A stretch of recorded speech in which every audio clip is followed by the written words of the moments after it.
Ushbu loyiha Asakabank hamkorligida Surxondaryo viloyati Oltinsoy tumani Ovchi MFIda 336, 299, 38, 17 sonli konturlarda amalga oshirilmoqda.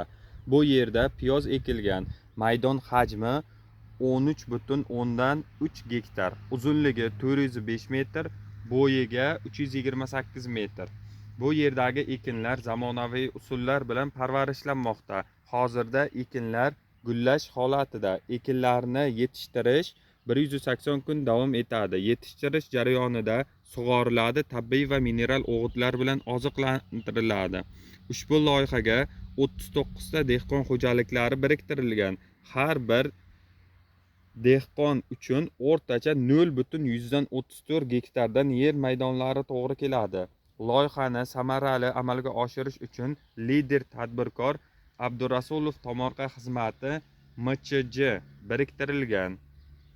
Ushbu loyiha bo'yicha har bir gektardan 35 tonna, jami 465,5 tonna hosil olish rejalashtirilgan.